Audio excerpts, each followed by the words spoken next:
स्वागत है आप सभी का मेरे YouTube चैनल एजुकेशनल स्टोरी में। आज की कहानी है मालती जोशी जी की कहानी स्पर्धा। चलिए तो कहानी शुरू करते हैं। कॉलेज से लौटकर मैं सीधे बिस्तर पर लुढ़क गई। एक गिलास पानी पीने का भी हौसला नहीं रहा। सच, ये सोशल गैदरिंग्स बिल्कुल जान निकाल देती है। विद्यार्थी जीवन में इन्हीं उत्सवों के लिए कितनी उमंग होती थी, उत्साह होता था। अब तो बस सिर दर्द लगता है। उम्र के साथ कार्य क्षमता कम होती जाती है और जिम्मेदारियां बढ़ने लगती हैं। गैदरिंग के दिनों में तो लगता है कि दिन 48 घंटे का क्यों ना हुआ। महीने भर पहले से मेरी नींद उड़ जाती है। पुरस्कार वितरण के साथ आज आखिरी कार्यक्रम समाप्त हुआ तो ऐसे लग रहा है जैसे बेटी की शादी निर्विघ्न समाप्त हो गई हो और बारात खुशी खुशी विदा हो गई हो। खर्च का हिसाब तो बाद में होता रहेगा, पर अभी तो बस आराम से सोना है। पर आराम से सोना भी शायद मेरे नसीब में नहीं था। तभी फ़ोन की घंटी बजी। झक मारकर उठना ही पड़ा। हेलो, मैंने मरियल सी आवाज़ में कहा। कौन? बहन जी बोल रही हैं। उधर से आवाज़ आई। जी आप कौन? जी मैं आपका समधी बोल रहा हूँ। मैं चकित थी। बहन जी तक तो ठीक था, पर समधी? जी मैं नागपुर से त्रिलोचन शर्मा बोल रहा हूँ। अब तो पहचाना? माफ़ कीजिए, एकदम से आवाज़ नहीं पहचान पाई। कोई बात नहीं, अभी तो शुरुआत है। अब तो इस ना चीज़ की आवाज़ आपको इतनी बार सुननी पड़ेगी कि आदत हो जाएगी। भाई साहब कहाँ हैं? वे तो इस समय क्लब में होते हैं। कोई बात नहीं, बाद में बात कर लूँगा। सगाई की डेट के बारे में ही पूछना था। मैंने उन्हें आगे और कुछ बोलने का अवसर ही नहीं दिया। शिष्टाचार को ताक पर रखकर रिसीवर क्रेडिल पर जोर से पटक दिया। बहन जी, समधी सगाई में कुछ समझ नहीं पा रही थी। या तो इस आदमी का दिमाग चल गया है या मेरे कान बज रहे हैं। अभी 15 दिन पहले ये सज्जन अपनी पत्नी और सुकन्या के साथ पधारे थे। उसी समय कोई 4-5 और भी लोग अपनी अपनी कन्याओं सहित हमारे यहाँ पधारे थे। मेरे दिमाग में तो सब कुछ इतना गड़बड़ हो गया था कि किसी की शक्ल भी ठीक से याद नहीं रही थी। मनोज तो एकदम बौखला गया था। मम्मी, ये क्या आपने हाथ सी लगा रखी है? मैं हफ्ता भर यहाँ रिलैक्स होने आया हूँ तो आपने मुझे इन अजनबी लोगों के बीच 100 पीस बनाकर छोड़ दिया है। It is so disgusting. तो क्या करें बेटा, तुम ही बताओ। तुम इतनी दूर वहाँ कोचीन में बैठे हो, यहाँ लड़की वाले हमें घेरे रहते हैं। उन्हें क्या जवाब दें, बताओ तो। आखिर फाइनल डिसीजन तो तुम्हें ही लेना है ना। पूरी छुट्टी वह मुंह फुलाए ही रहा। उसे यह प्रदर्शन बिल्कुल अच्छा नहीं लग रहा था। अच्छा तो मुझे भी नहीं लग रहा था, पर कोई और विकल्प भी तो नहीं था। बड़ी मुश्किल से उसे मना पाई थी मैं। अपना निर्णय बाद में बताने की कहकर वह लौट गया था और नागपुर वाले सज्जन एकदम सगाई की ही तारीख पूछ रहे हैं। रात खाना खाते समय मैंने इनसे कहा, नागपुर वाले त्रिलोचन शर्मा जी का फ़ोन आया था। क्या कह रहे थे? मुझे तो ये आदमी ज़रा खिसका हुआ लगता है।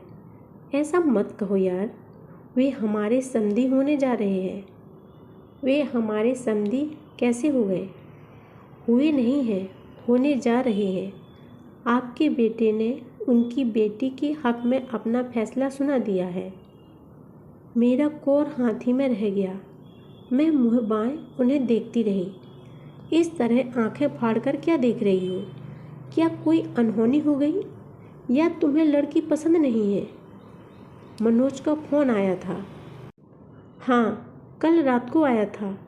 मुझे बता तो सकते थे। तुम अपने कल्चरल प्रोग्राम में व्यस्त थे। ठीक है, वह मेरी नौकरी का हिस्सा है, पर देर सवेर घर लौटती तो हूँ। सॉरी यार, तुम इतनी देर से लौटी थी कि बात दिमाग से ही उतर गई। फिर सुबह तो ऐसी भागम भाग रहती है कि इतनी बड़ी बात मुझे बताना भूल गए। पर नागपुर वालों को इंटीमेट करना याद रहा? क्या उसके लिए भी मेरा इंतज़ार नहीं कर सकते थे? क्या मेरा इतना भी हक नहीं है कि यह बात मुझे लड़की वालों से पहले मालूम हो? सॉरी कह तो चुका हूँ यार, और क्या करूँ।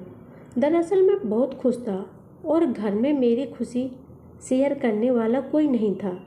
मैंने सोचा चलो शर्मा जी को ही यह खुशखबरी सुना देते हैं। वैसे भी यह तो तय था कि अंतिम निर्णय मनोज का ही होगा। उसका ओके सिग्नल मिल गया, बात खत्म। इसके बाद वहाँ बैठना मेरे लिए दूभर हो गया।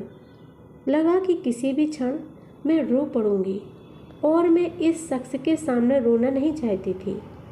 खाना आधे बीच में छोड़कर ही मैं उठाई। मैं अपने को बेहद उपेक्षित और अपमानित अनुभव कर रही थी। मुश्किल तो यह थी कि सामने वाले को मेरी पीड़ा का जरा भी एहसास नहीं था कि उससे कुछ भूल हुई है, और अगर हुई भी है तो उसके हिसाब से सॉरी कहते ही सारे पाप धुल जाते हैं। वैसे आज मुझे खुश होना चाहिए था। 28 साल का लड़का बड़ी मुश्किल से शादी के लिए राजी हुआ था। दिल से एक बोझ हट गया था। नीरजा को भी स्वदेश बुलाने का एक बहाना मिल गया था। मुझे सचमुच खुश होना चाहिए था, पर खुशी कुछ ऐसे गलत ढंग से मेरी ज़िंदगी में दाखिल हुई थी कि मैं उसका ठीक से स्वागत भी न कर सकी। 2-3 दिन में यूं ही अनमनी बनी रही। कई बार मनोज को फ़ोन करने का मन हुआ, पर जब्त कर गई। ऐसी में नीरजा बहुत याद आई। सयानी लड़की माँ के लिए सहेली की तरह होती है। मन का दुख उससे सुनकर कहा जा सकता है। लड़के के साथ वह बात नहीं होती। 2-4 दिन बाद मनोज का ही फ़ोन आ गया। छूटते ही बोला, क्या बात है मम्मा, यू आर नॉट हैप्पी? नहीं तो? किसने कहा? डैडी बता रहे थे। ओह आई सी। और नेहा भी कह रही थी। नेहा कौन? कम ऑन मम्मा, अपनी होने वाली बहू का नाम तो याद कर लो। सॉरी बेटे, अभी सब कुछ नया नया है ना, इसीलिए। नेहा तुम्हें कहाँ मिली? मिलेगी कहाँ से? उसके पापा ने सुबह फ़ोन पर उससे बात करवाई थी। ये हुई ना बात। शर्मा जी बड़े चलते पुर्जे हैं, जरा भी समय गंवाना नहीं चाहते। हर तरह से ठोंक बजाकर शादी पक्की कर लेना चाहते हैं। हाँ तो बेटे, नेहा क्या कह रही थी? यही कि उसके पापा ने जब आपसे फ़ोन पर बात की तो आप बड़ी स्टिफ लगी। कारण जानना चाहोगे? उस समय तक मुझे इस बात का जरा भी इल्म नहीं था कि नेहा इस घर की बहू बनने जा रही है। मैं स्टिफ नहीं थी, दरअसल मैं भौचक्की रह गई थी। क्या बात करती हो? डैडी ने तुम्हें कुछ नहीं बताया? नहीं, वे भूल गए थे हमेशा की तरह। मुझे ब्लैकलिस्ट करने का कोई भी मौका वे नहीं छोड़ते। So he is at his game again. कोई बात नहीं, मैं नेहा को समझा दूंगा। अब यह बेवकूफ़ी मत करना। जो कुछ भी जानना समझना है शादी के बाद वह खुद समझ जाएगी। उसे अभी से क्यों बताते हो कि इस घर में मेरी हैसियत क्या है? मनोज ने बिल्कुल सही शब्दों का इस्तेमाल किया था।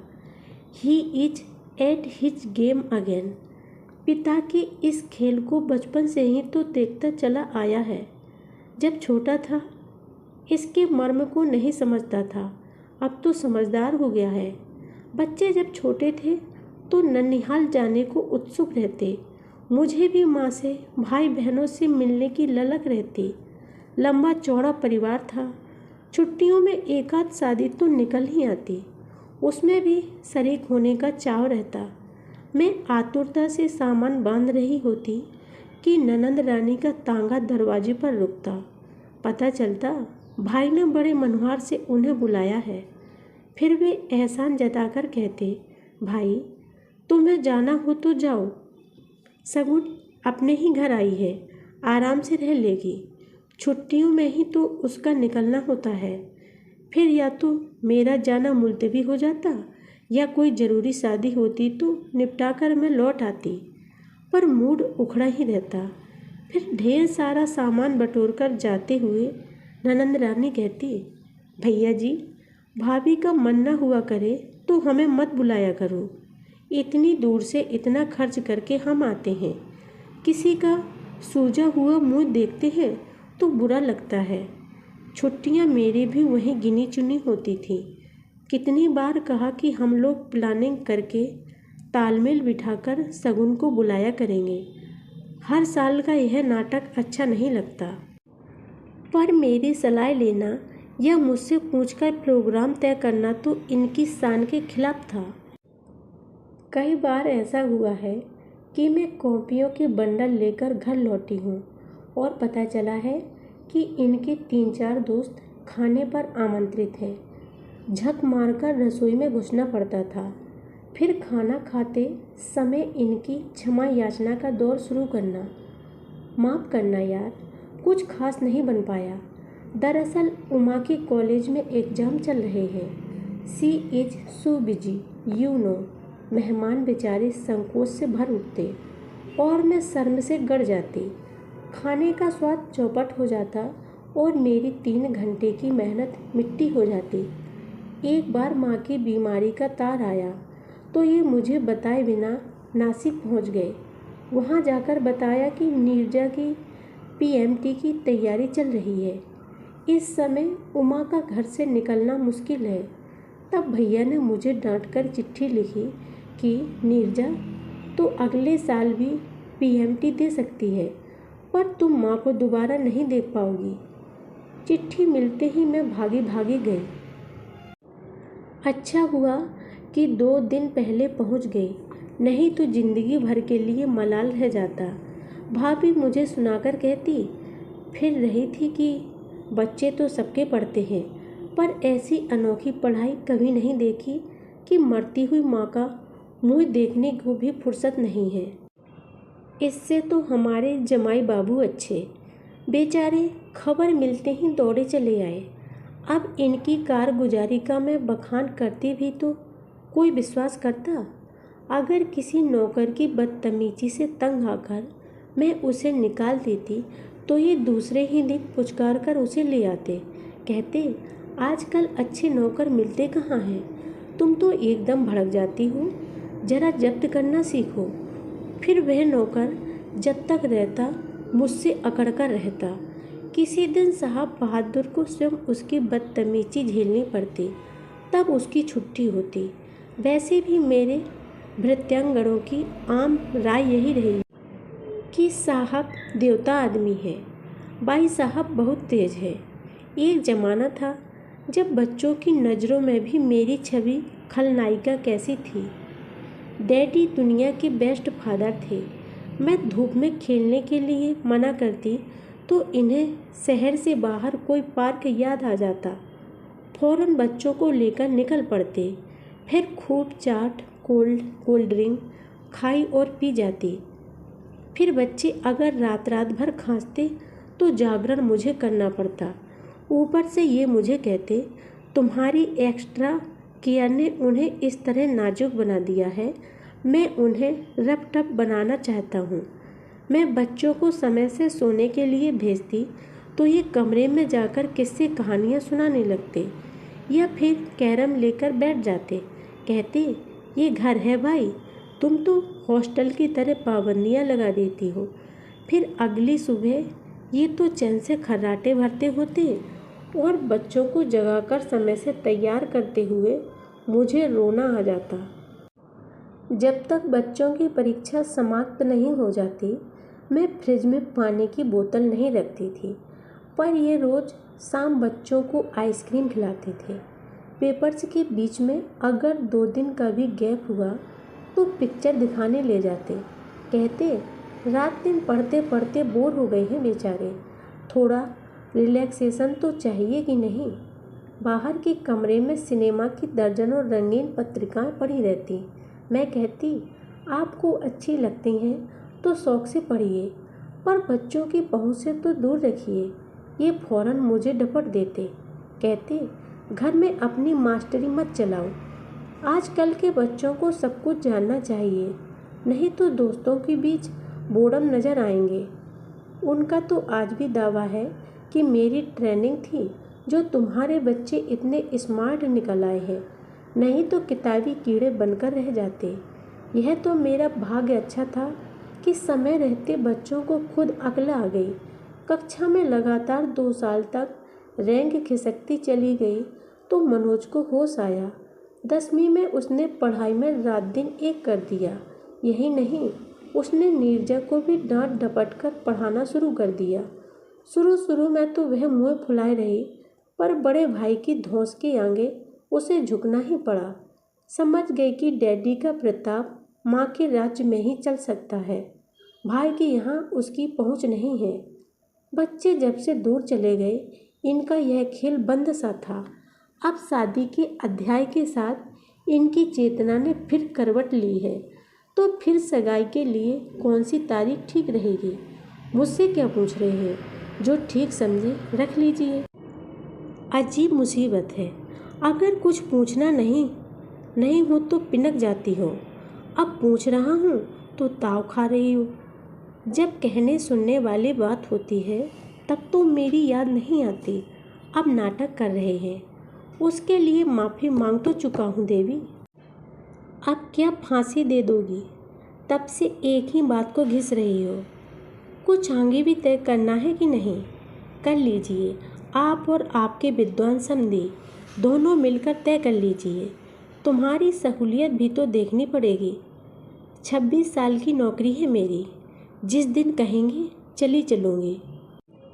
उनका चेहरा इतना सा निकल आया। 2-3 दिन इसी तरह मुँह लटकाए घूमते रहे, मुझे मनाने के बहाने खोजते रहे।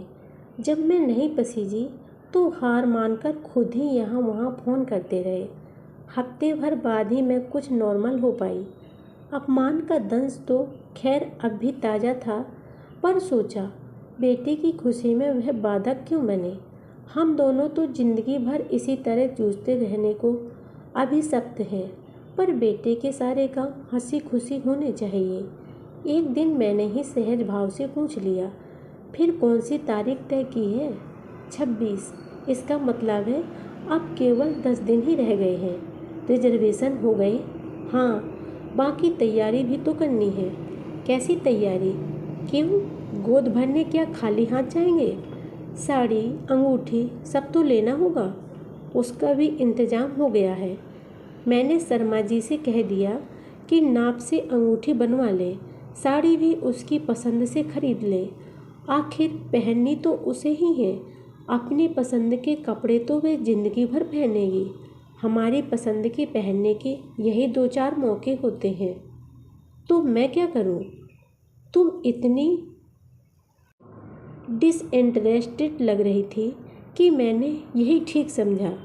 मैं इंटरेस्टेड हूँ या नहीं यह तो ईश्वर जानता है, पर आपने प्रचार तो खूब कर रखा है। परसों भैया भी मुझे फ़ोन पर पूछ रहे थे कि क्या लड़की तुम्हें पसंद नहीं है। भैया को तो खैर मैं समझा सकती हूँ, पर यही बात यहाँ वहाँ होते हुए लड़की के कान में पड़ गई तो उसके मन में तो गांठ पड़ जाएगी। उसके मन में पड़े ना पड़े, तुम्हारे मन में तो पड़ ही गई है ना। ठीक ही तो कह रहा हूँ। तब से उसको लड़की लड़की कहे जा रही हो। बहू ना कहना चाहो ना सही, पर 2 अक्षर का छोटा सा नाम है उसका, क्या वह भी नहीं ले सकती? अपने आप में यह कोई तर्क नहीं था। मैंने अब तक इनके मुँह से भी नेहा का नाम नहीं सुना था, पर जिस ढंग से इन्होंने यह बात उठाई थी वह ढंग जोरदार था। मैं भीतर ही भीतर कांप उठी थी। कहीं इन्होंने मनोज के सामने भी यही बात कह दी तो मैं कब तक उसको सफाई देती रहूँगी। मनोज को खैर अपना बेटा है, पर कल को बहू के सामने भी इसी तरह कोई नाटक हुआ तो बहू तो पहले ही दिन से तलवार खींचकर खड़ी हो जाएगी। स्टेशन पर हमें रिसीव करने वालों में मनोज भी था। तुम यहाँ कैसे? इन लोगों ने रिंग सेरेमनी जैसा कुछ रखा है ना? फिर एकाएक रुककर बोला, क्या डैडी ने आपको यह भी नहीं बताया? मैं मुस्कुराकर रह गई। यह तो अच्छा हुआ कि मनोज के डैडी उस समय समधी से गले मिलने में व्यस्त थे, नहीं तो इतने लोगों के सामने कह बैठते तुम्हारी माँ खास इंटरेस्टेड नहीं थी, इसलिए मैंने नहीं बताया। मुझे सचमुच इस रिंग सेरेमनी के बारे में कुछ पता नहीं था। मैं तो यही समझ रही थी कि हम लोग बहू की गोद भरने जा रहे हैं। शर्मा जी भी इन दिनों मुझसे बात करते कराते थे। अगर संयोग से फ़ोन पर मैं ही हुई तो दुआ सलाम के बाद कहते, प्लीज़ ज़रा भाई साहब से बात करवा दीजिए। हम लोगों को होटल पर छोड़कर शर्मा जी थोड़ी देर को घर चले गए थे। हम लोग नहा धोकर तैयार हुए तो वे हालचाल पूछने आ गए। मैंने अतिरिक्त उत्साह दर्शाते हुए कहा, तो सुनाइए शर्मा जी, आज का कार्यक्रम क्या है? कार्यक्रम तो वही है बहन जी, जो मैंने फ़ोन पर बताया था। गोद भरने का मुहूर्त 4 बजे का निकला है। उस समय सिर्फ घर ही घर के लोग होंगे। शाम को मेहमानों की उपस्थिति में रिंग सेरेमनी होगी और फिर डिनर। दोनों की अंगूठियां बन गई हैं। मैं लाना भूल गया। कोई बात नहीं, शाम को देख लेंगे। शर्मा जी, अभी महाराष्ट्र एक्सप्रेस से मेरे भाई आने वाले हैं। स्टेशन पर जाने की व्यवस्था हो सकेगी? जी, मैं खुद जा रहा हूँ। मुझे खबर मिल गई थी, पर दिक्कत यह है कि मैं उन्हें पहचानता नहीं हूँ। भाई साहब साथ चले चलते तो अच्छा रहता। दूल्हे राजा को तो आज के दिन स्पेयर करना ही पड़ेगा। मैं तैयारी ही हूँ। इन्होंने कहा, आप ज़रा ट्रेन का टाइम पता कर लें। जी, अभी फ़ोन करके आता हूँ। शर्मा जी के बाहर जाते ही ये मुझ पर बरस पड़े। लगे हाथ साड़ी का भी पूछ लेती ना। इसमें पूछना क्या है? जब आपने कहा है तो उन्होंने व्यवस्था की ही होगी।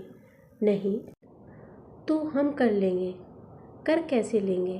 पहले से पता तो होना चाहिए कि नहीं। तभी मनोज नहा धोकर कमरे में दाखिल हुआ। उसका चेहरा खिले गुलाब सा लग रहा था।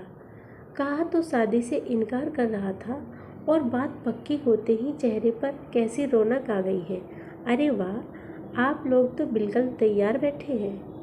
हाँ डैडी, मामा जी को लेने स्टेशन जा रहे हैं। अरे, यह काम मनोज को ही सौंप दो ना।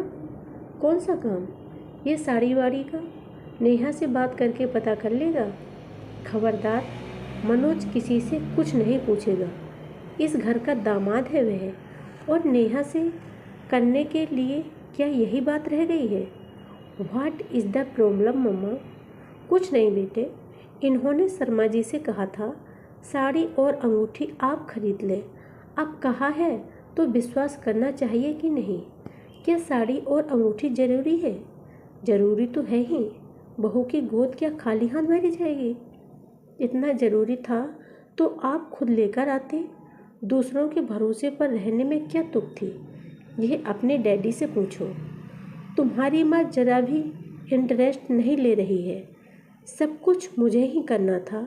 जो कुछ मैंने ठीक समझा किया। तो अब परेशान क्यों हो रहे हैं?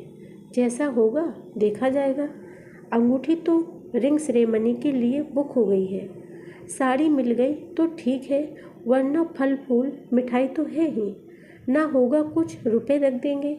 मैंने देखा, पल भर पहले गुलाब की तरह खिला मनोज का चेहरा एकदम कुम्हला गया था। बेचारा लड़का टेंशन में आ गया था। शर्मा जी काफ़ी देर बाद लौटे। वे नाश्ता भी लगवा कर लाए थे। शाही सरंजाम था, पर मनोज केवल मुँह जूठा कर गया। ससुर के लाख इसरार के बावजूद उसने चाय और टोस्ट के अलावा कुछ नहीं लिया। ये लोग जब स्टेशन चले गए तो मैंने कहा, इतना टेंशन क्यों कर रही हो बेटे? तुमने नाश्ता भी ठीक से नहीं किया। आप लोग हमेशा ऐसी गड़बड़ क्यों करते हैं? गड़बड़ मैंने नहीं, हमेशा की तरह तुम्हारे पापा ने की है। पर अब भत तो सबकी ही उड़ेगी ना। पहले ही दिन अच्छी खासी फजीहत हो जाएगी। तुमने अपनी माँ को इतना बेवकूफ़ समझा है। इधर देखो, मैंने अपना सूटकेस खोलकर सारा सामान उसके सामने रख दिया। मैजेंटा रंग की तारकसी वाली साड़ी थी, उससे मैच करता कार्डिगन था जो मैंने सहेलियों की मदद से कुल 10 दिन में बुना था, और एक जोड़ी जड़ाऊ झुमके थे जिन्हें देखते ही मनोज की आंखें चौंधिया गई थीं। जानती हो ये कब खरीदे थे? जब नीरजा का सेट बनवाया था तभी दुकान पर देखे थे। पसंद आए तो फौरन खरीद लिए। सोच लिया था तेरी बहू को सगाई पर यही पहनाऊंगी। तो क्या आप तब से प्लान किए बैठी हैं? और क्या, तुम क्या सोचते हो मुझे तुम्हारी शादी का चाव नहीं है? बस मुझे उनकी तरह ढिंढोरा पीटना नहीं आता, इसीलिए उन्हें मुझे बदनाम करने का बहाना मिल जाता है। पता नहीं डैडी ऐसा क्यों करते हैं, उन्हें क्या मिल जाता है। बेटे जिनका अपना कोई वसीला नहीं होता वे इसी तरह दूसरों के घर में, दूसरों के दिल में जगह बनाते हैं। दिन भर बार रूम में बैठकर गप्पे मारने से या शाम को क्लब में जाकर डींगे हाँकने से कोई इमेज थोड़ी ही बनती है। इसीलिए फिर अपने कॉम्प्लेक्स को दबाने का यही एक तरीका रह जाता है कि साथ वाले को नीचा दिखाया जाए। उनका पुरुषार्थ तो केवल इतना ही है, बाकी घर तो तुम जानते हो मैंने अपने बलबूते पर चलाया है। पर लोग इस सत्य को जान लें इससे पहले वे मेरी छवि धूमिल कर देते हैं। जिंदगी भर यही करते रहे हैं। अब उन्होंने समधी जी को साधना शुरू किया है। कल को नेहा पर भी यही नुस्खा आजमाएंगे। मैं नेहा को समझा दूंगा। तुम क्या समझाओगे? तुमसे पहले वे बाजी मार ले जाएंगे। देखना, शर्मा जी ने तो कहा था कि घर ही घर के लोग होंगे, पर उनका हॉल खचाखच भरा हुआ था। शायद सारे स्थानीय रिश्तेदार आमंत्रित थे। कुछ नेहा की सहेलियां भी थीं। अंगूरी रंग की तंचोई पहने जब नेहा बाहर आई तो सबकी नज़रें उसी पर टिक गईं। सुबह में मनोज को देखकर चकित हो रही थी। अब लगा कि शादी तय होते ही लड़कियों के रूप पर भी निखार आ जाता है। शाम को हमारी बहू की नज़र उतार दीजिएगा, मैंने मिसेस शर्मा से कहा। वे एकदम प्रसन्न हो गई। बोली, आपको साड़ी पसंद आई? पता है वह बहुत डर रही थी। अपनी पसंद से साड़ी खरीदने का पहला ही मौका था ना। हमें उसकी पसंद का पूरा भरोसा है।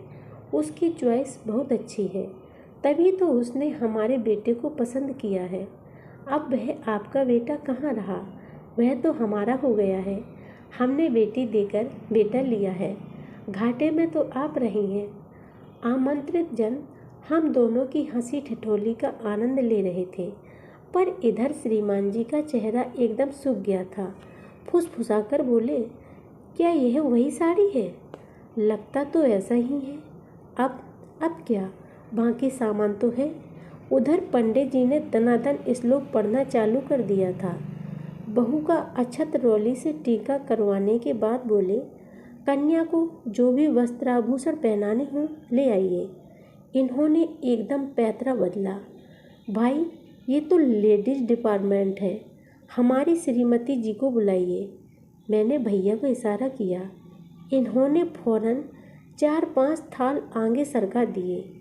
एक में फल फूल थे, एक में मिठाइयाँ, एक में मेवे थे, एक थाल में साड़ी ब्लाउज और एक में कार्डिगन तथा झुमके थे। एक में नेहा के भाई बहनों के लिए कपड़े थे जिसका इन्हें इल्म भी नहीं था। ये भौचक्के होकर देखते रह गए। बहन जी, चॉइस तो आपकी भी बुरी नहीं है। साड़ी को उलट पुलट करते हुए मिसेस शर्मा ने कहा, चॉइस अच्छी है, तभी तो आपकी बिटिया को बहू बना रहे हैं। मैंने एक तरह से हिसाब बराबर करते हुए कहा। थोड़ी देर पहले अपनी बेटी की तारीफ़ की थी, अब उनकी बिटिया की तारीफ़ लाजमी थी। नेहा से कहिएगा शाम को ये साड़ी पहनेगी। वाह, नेहा की तो चांदी हो गई। एक दिन में 2-2 साड़ियाँ। आप एक ही दिन में 2-2 फंक्शन भी तो कर रहे हैं। शाम का फंक्शन बहुत ज़ोरदार रहा। शर्मा जी ने काफ़ी लोगों को बुला लिया था। बेडियों वाले तो दोपहर से ही लगे हुए थे। खाने का इंतज़ाम भी अच्छा था। लोग नए जोड़े की तारीफ कर रहे थे। सुनकर मेरा मन पुलकित हो रहा था। कार्यक्रम के बाद दोनों आशीर्वाद लेने आए।